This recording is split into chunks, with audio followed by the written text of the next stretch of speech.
कांग्रेस का जो हमेशा आगे बढ़ने का माध्यम रहा है वो सेवा रहा है। हमारा प्रदेश बिजली अडानी को बेच दी गई है, हमारी नदियां रेड्डी बंधुओं को बेच दी गई है, और भी चीजों पर आज सरकार की निगाह पड़ी है। लेकिन दुख की बात है कि ये सरकार एक डॉक्टर की व्यवस्था और कंपाउंडर की व्यवस्था वहाँ पर नहीं कर पा रही है। नमस्कार, आप देख रहे हैं परवर शांति का बेहद ही खास पॉडकास्ट और मैं हूँ आपके साथ किरण। आज जो हमारे साथ खास मेहमान जो जुड़े हैं वो हैं डीके जोशी जी। ये कांग्रेसी नेता और विधायक प्रतिनिधि के तौर पे कार्य कर रहे हैं। साथ ही इनको जिला पंचायत सदस्य हरसान क्षेत्र से टिकट मिला है। बहुत बहुत स्वागत है आपका हमारे इस पॉडकास्ट में। सर, सबसे पहले मेरा सवाल ये रहेगा कि जैसे आप विधायक प्रतिनिधि के तौर पे काम कर रहे हैं तो क्या मुख्य भूमिकाएं आपकी रहती हैं?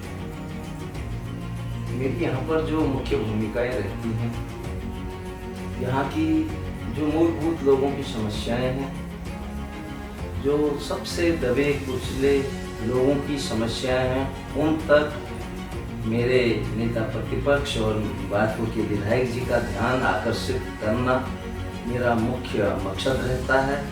और मेरी बराबर ये कोशिश रही है हमारे विधानसभा के हर कोने को माननीय मंत्री जी की नज़र पर एक पहचान मैंने बनाने की कोशिश की है। यहाँ जैसे अभी चुनाव चल रहे हैं तो किन मुद्दों के ओर आपका सबसे ज्यादा ध्यान है और किन मुद्दों के ऊपर आप लोग चुनाव लड़ रहे हैं? मैं जिला पंचायत का जो चुनाव लड़ रहा हूँ वो चुनाव हरसान जिला पंचायत क्षेत्र है, जिसमें नमूना, पहाड़पुर, हजीरा, बरहनी, चनकपुर, हरिपुरा, हरसान, मौली जंगल, हमारा मड़िया हट्टू, बन्नाखेड़ा शानी और विजयरामपुरा सीतपुर, ये क्षेत्र हैं मेरे। और इन क्षेत्रों में जो सबसे महत्वपूर्ण समस्या मैं आज देखता हूँ वो समस्या है कि ऐसे इतने गरीब लोग हमारे इस क्षेत्र में हैं जिनके पास आज न मकान है और न शौचालय है। बहुत बड़ी परेशानी का सामना वो लोग कर रहे हैं। विगत वर्षों में जब कांग्रेस की सरकार इस प्रदेश में रही है, हमने जनता को मकान देने के लिए, उनको मकानों की सुविधा देने के लिए, उनको शौचालयों की सुविधा देने के लिए हमने कोशिश की कि हमने तहसील में पटवारी के माध्यम से जहाँ पर वो व्यक्ति निवास करता है, निवास करने वाली उस जगह पर वो कितने वर्षों से निवास कर रहा है, क्या वो उसकी आबादी में दर्ज है। अगर वो उसकी आबादी में दर्ज है तो उनको हमने चौहद्दी के हिसाब से उनको मकान देने का काम किया। लेकिन वर्तमान सरकार ने जो व्यवस्था बनाई है वो व्यवस्था है कि जब तक उसके पास अपनी निजी भूमि रजिस्टर्ड नहीं होगी तब तक उनको मकान नहीं दिया जाएगा। लेकिन इस लड़ाई को लड़ना मेरा मुख्य मकसद है। ये जितने गरीब तबके के लोग हैं, ये आज छोटी छोटी कॉलोनियों में जो है निवास कर रहे हैं। इनके पास जो आवासीय भूमि है वो अपनी है, 40-50 साल से वो लोग वहाँ पर काबिज हैं। लेकिन आज अगर उनके पास 1.5 लाख 2-2 लाख रुपए रजिस्ट्री वाली जमीन की रजिस्ट्री करने के लिए देने के लिए होते तो उन्हें 1.5 लाख का मकान लेके क्या फायदा। आज वो अपना मकान खुद ही बना लेते। लेकिन आज सरकार को इस बिंदु पर मनन करना चाहिए ताकि उस गरीब को, जहाँ पर वो 40 साल से छप्पर बना के अपना निवास कर रहा है, जहाँ पर किसी को कोई आपत्ति नहीं है उसके मकान बनाने पर, उसको वहाँ पर मकान बनाने की अनुमति मिलनी चाहिए। और इसी के साथ मैं ये भी कहना चाहता हूँ कि हमारी बादपुर विधानसभा ही नहीं, मैंने पूरे उधम सिंह नगर में देखा है, मैं जगह जगह कांग्रेस नेता होने के वजह से मेरे को जाने का मौका मिलता है। लेकिन मैंने गरीब बस्तियों में आज भी मैं देख रहा हूँ कि उनको शौचालयों की व्यवस्था उनके पास नहीं है।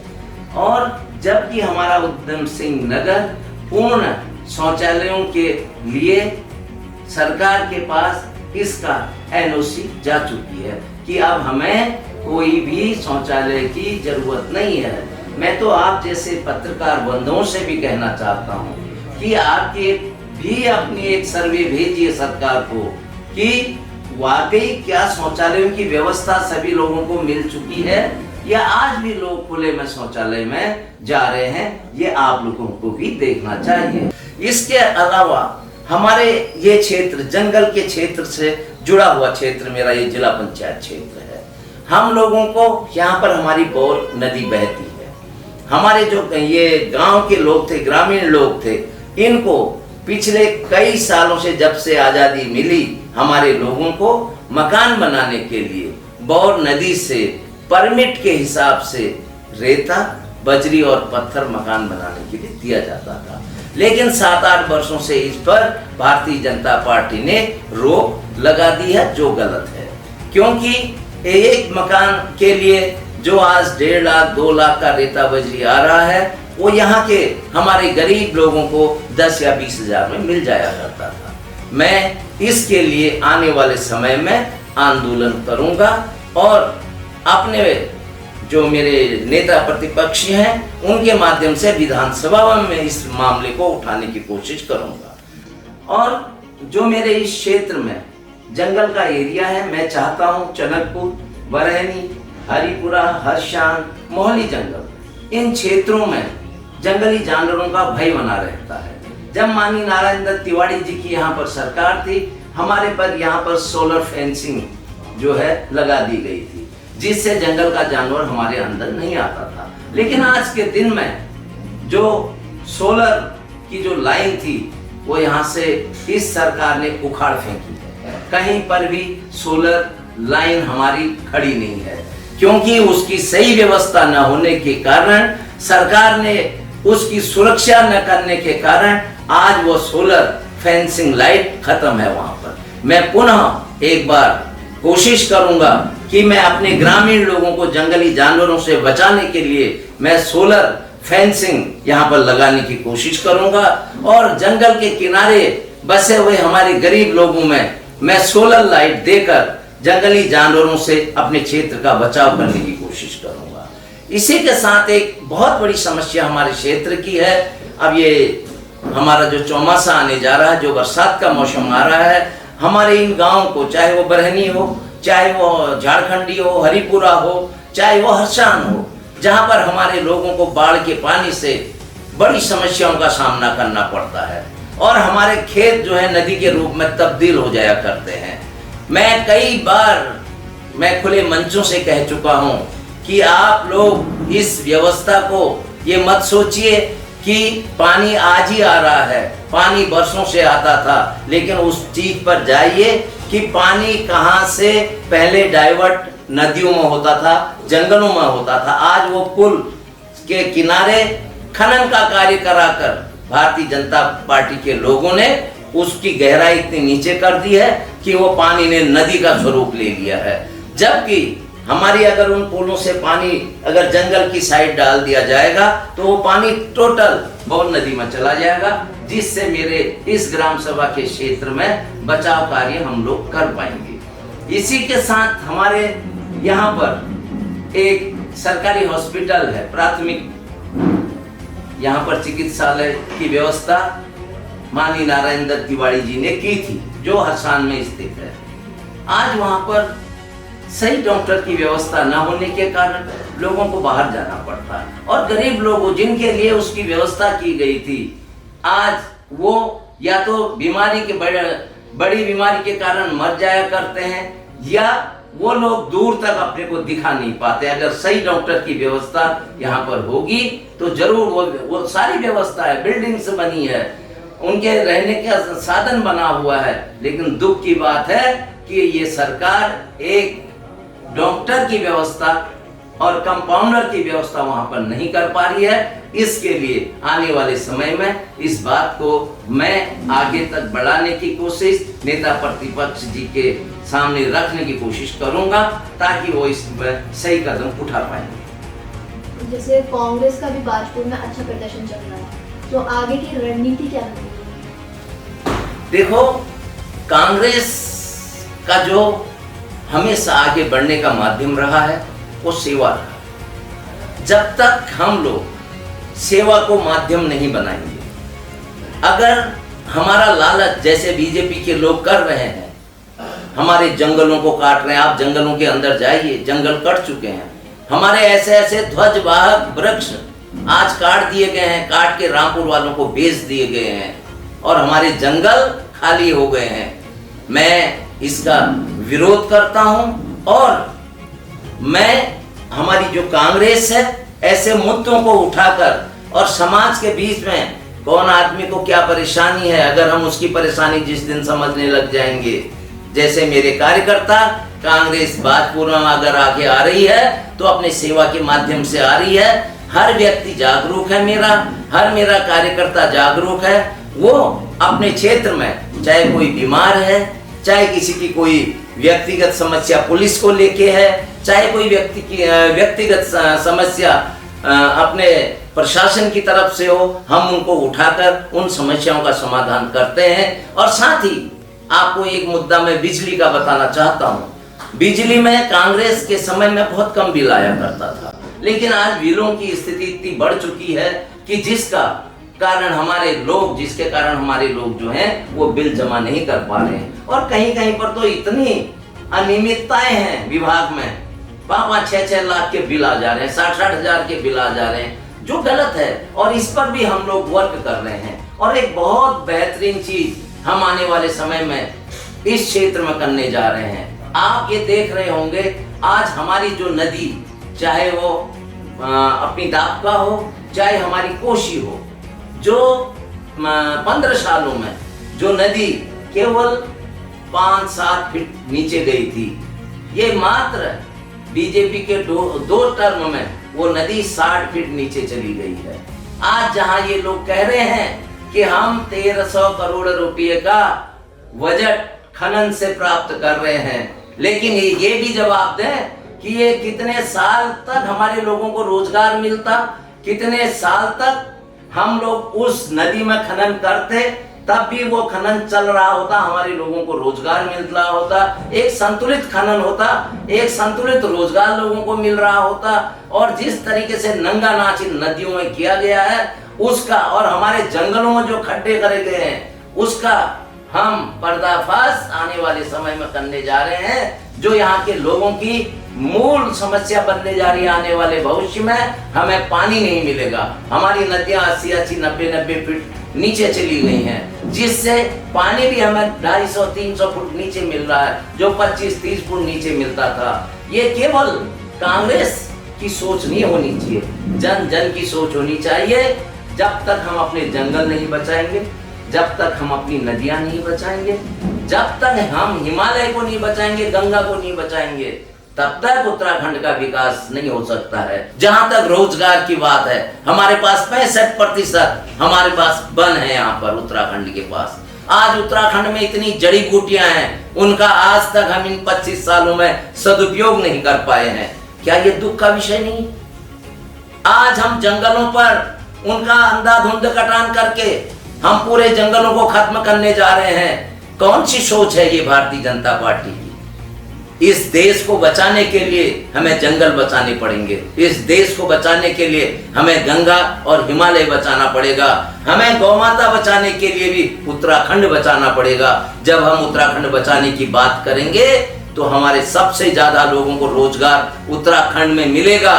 हम गौमाता पाल सकते हैं, हम गंगा बचाने के लिए इतना पैसा सरकार देकर और उस पैसे का अंधा लूट करके अपने नेताओं में बांट रही है। जैसे प्रदेश स्तर पर कांग्रेस का प्रदर्शन उतना अच्छा नहीं दिखाई दे रहा है, तो क्या आप इसका कारण कांग्रेस में हो रही गुटबाजी को मानते हैं या इसका कोई और कारण है? कोई नहीं, गुटबाजी कांग्रेस में कहीं से कहीं तक नहीं है। मैं समझता हूँ हर पार्टी में है, भारतीय जनता पार्टी में नहीं है क्या?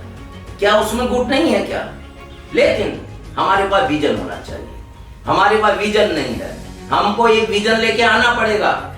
मैंने कहा ना, अगर प्रदेश में जिस दिन कांग्रेस अपने विजन पर आके खड़ी हो जाएगी, जिस दिन गंगा की, हिमालय की और गौमाता की बात हम करेंगे, जिस दिन हम प्रदेश के रोजगार की बात करेंगे और प्रदेश में हो रहे शिक्षा का जो स्तर 0 हो चुका है सरकारी स्कूलों में, एक एक दो दो बच्चों के पीछे चार चार टीचर हैं, जब तक ये व्यवस्था को नहीं बदला जाएगा तब तक हमारा प्रदेश आगे नहीं जा सकता है। हमको विजन जनता को देना पड़ेगा।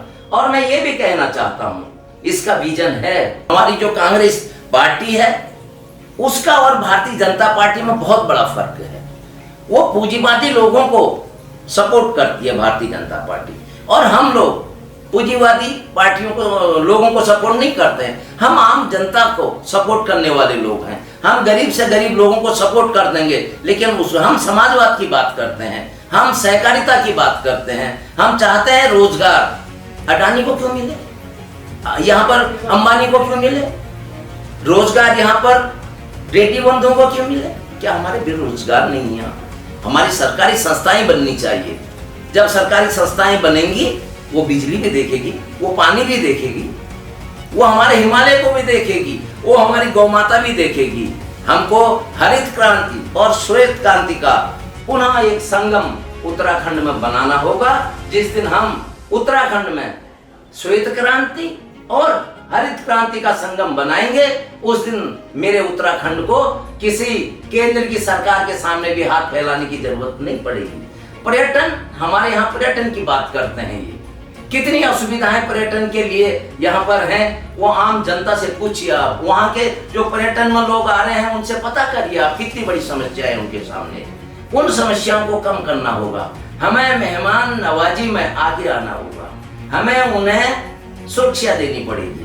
हमारी माताएं बहनें आती हैं, उत्तराखंड में आने वाले लोग आध्यात्म को आगे बढ़ाने के लिए, आध्यात्म को पाने के लिए आते हैं। उनका मकसद यहाँ घूमना फिरना नहीं रहता है। और मेरे उत्तराखंड का आपको पता है, आप लोग सब हमारे क्षेत्र के लोग हैं, आप जानते हैं आध्यात्म भूमि है ये।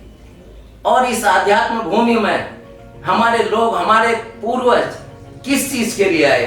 तप से, योग से, इस अपने को एकांत चित्त करके भगवान की प्राप्ति करने के लिए इस प्रदेश में आते थे। लेकिन आज उनका भी जो जिस दिशा में हमारी सरकार जा रही है, आज उस दिशा से हमारे पर्यटक भी भटक चुके हैं, क्योंकि मंदिरों की उपयोगिता को वो नहीं समझते हैं।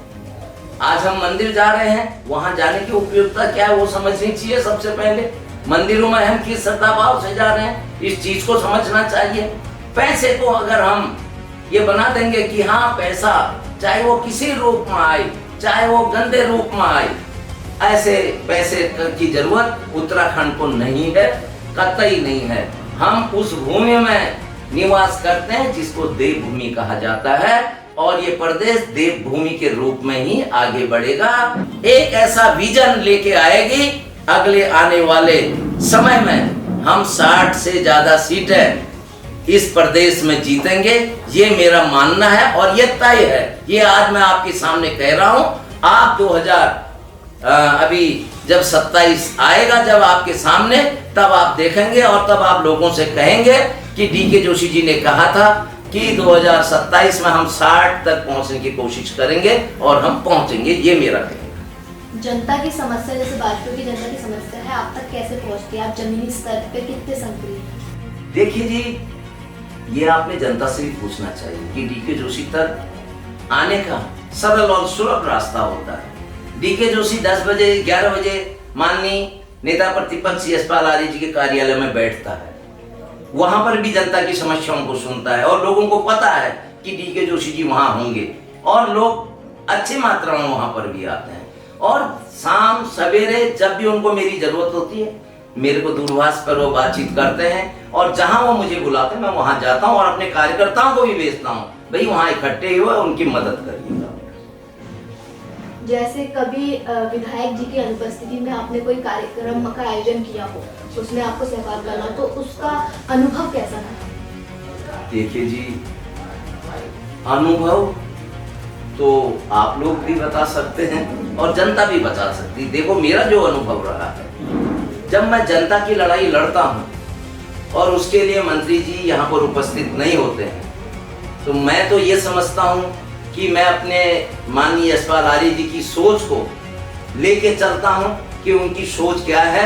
मैंने काम उनकी सोच पर करना है। मैं उन्हीं की सोच पर आगे बढ़ते हुए मैं अपने कार्यक्रम करता हूं और उन कार्यक्रमों को सफल भी कराता हूं। सर, मेरा आखिरी सवाल ये रहेगा कि बाजपुर की अगर हम 3 मुख्य समस्याओं की बात करें तो उसमें क्या है? देखो जी, 3 मुख्य समस्या आज के समय में, अगर सबसे बड़ी समस्या है कि हमारे बाजपुर में चाहे दाबका हो चाहे हमारी कोशी हो, इसका संतुलित इसमें खनन होना चाहिए। बाहर के लोगों का इसमें दबाव रोकना पड़ेगा, बाहर के व्यापारियों को यहाँ आने से रोकना पड़ेगा। हम प्रत्येक गांव में हमारी कोऑपरेटिव सोसाइटियां होनी चाहिए इस नदी को चला रहे, ताकि हमारा जो लोकल का भी रोजगार है उसको वहां पर रोजगार मिल सके। जनता को सुरक्षित करने के लिए हमने पानी को कैसे डाइवर्ट किया जाए उसके बारे में सोच होनी चाहिए।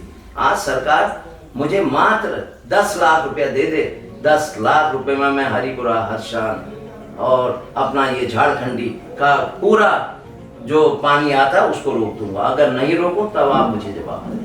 केवल 10 लाख रुपए में केवल 2 पुल हैं, जिन 2 पुलों से पानी हमारा जंगल में जाता था। आज वो सारे पानी को खनन करके इन लोगों ने इतना गहरा पहुंचा दिया कि उस पानी ने हमारे हरिपुरा पर, हमारे झारखंडी पर कर रखा है। इसलिए ये सारी चीजों को सोच के मैं आज इस युद्ध में आया। ये युद्ध है, ये भारतीय जनता पार्टी के लोगों के साथ युद्ध है और केवल मेरी अपने जनता से आग्रह है, जनता से मेरे हाथ जोड़ के विनती है कि आप लोग मेरा सहयोग कीजिए। मैं आपकी लड़ाई लड़ रहा हूँ, मैं अपनी कोई व्यक्तिगत लड़ाई नहीं लड़ रहा हूँ। मैं अगर कोई लड़ाई लड़ रहा हूँ हर गरीब की लड़ रहा हूँ, मैं अपने क्षेत्र को बचाने की लड़ाई लड़ रहा हूँ, मैं उनको अधिक से अधिक सुविधा देने के लिए लड़ाई लड़ रहा हूँ। और मैं यही निवेदन अपनी जनता से करूँगा। मैं आपके बीच का व्यक्ति हूँ, आपके लिए लड़ता हूँ।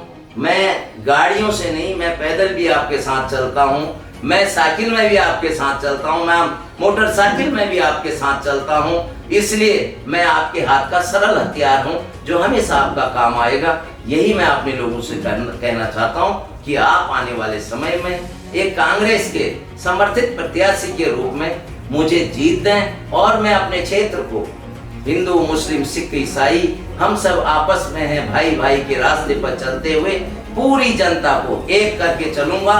मैं अपने दिल में न तो जाति न धर्म की लड़ाई को आगे न बढ़ाते हुए मैं प्रगति की लड़ाई को आगे बढ़ाऊंगा, मैं विकास की लड़ाई को आगे बढ़ाऊंगा, मैं युवा को रोजगार देने की लड़ाई को आगे बढ़ाऊंगा। यही मेरा जनता से, यही मेरा वादा है। ये जो मैं आपके बीच में आज कह रहा हूँ वही 5 साल में आप मुझसे पूछिए कि इतने में आपको क्या सफलता मिली। मैं प्रतिवर्ष आपको बताऊंगा मैंने इतने चीजों में कहां सफलता पाई है। आज ही आप मेरे पास ना आए, आपको भी बता सकूं मैंने इस साल के अंदर आप लोगों के लिए ये काम करे। यही मैं आपसे कहना चाहता हूँ। बहुत बहुत धन्यवाद। Thank you. तो ये थी हमारी खास बातचीत डीके जोशी जी के साथ। तो ऐसी ही तमाम बातचीत देखने के लिए देखते रहिए परवश शांति। मिलते हैं अगले नए पॉडकास्ट में नए मेहमान के साथ, तब तक के लिए धन्यवाद।